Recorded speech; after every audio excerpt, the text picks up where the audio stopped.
Hello friends, जीवन के कड़वे अनुभव और दबी हुई भावनाएं केवल हमारी यादों तक ही सीमित नहीं रहती, बल्कि वो हमारे शरीर में घर कर जाती हैं और हमारे शरीर को बीमार कर देती हैं। हम अक्सर दर्द का से पीछा छुड़ाते हैं, उससे भागते हैं, लेकिन दर्द हमें हमारा पीछा तब तक नहीं छोड़ता जब तक हम उसका सामना नहीं कर लेते हैं। यदि आप भी किसी उदासी है, अकेलेपन से है या क्रोध की समस्या से पीड़ित हैं, तो मैं आज आपको कुछ ऐसी टेक्निक बताने जा रही हूँ जो आपके पुराने से पुराने घावों को भरने में आपकी काफ़ी हद तक हेल्प करेगी। सबसे पहले आप कोई एकांत जगह का चुनाव कीजिए, जहाँ बैठकर आप अपने दर्द को महसूस कर सकें, उस बातों को महसूस कर सकें जो आज तक आपको तकलीफ़ दे रहा है। आप खुद से जुड़िए।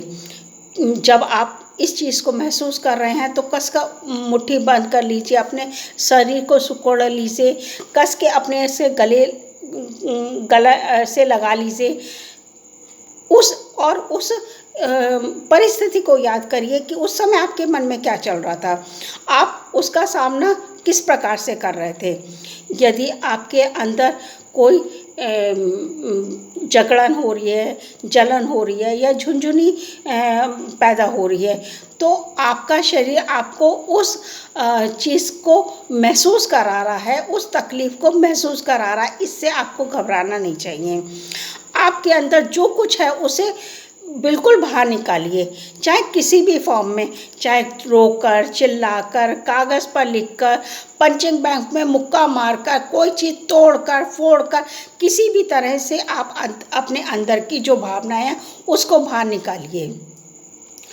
आप कल्पना कीजिए कि आपके अंदर की जो भावनाएं हैं वो धुएं और पानी के रूप में बाहर निकल गई हैं और हवा और ज़मीन में विलीन हो गई हैं और आप अपने आप को बहुत हल्का महसूस कर रहे हैं। यदि आप इस तरह से प्रैक्टिस करेंगे, इस तरह से महसूस करेंगे, तो आपके अंदर का जो इतने सालों से दबा हुआ ट्रॉमा है वो बाहर निकल जाएगा और आप अपने आप को बिल्कुल शांत और खुश महसूस करेंगे।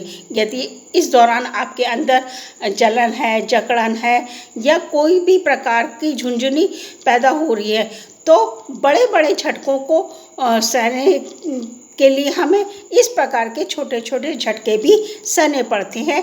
ये टेक्निक को आप आजमा के देखिएगा, बहुत कारगर है और बहुत इफ़ेक्टिव है। आपको ज़रूर फ़ायदा होगा। Thank you.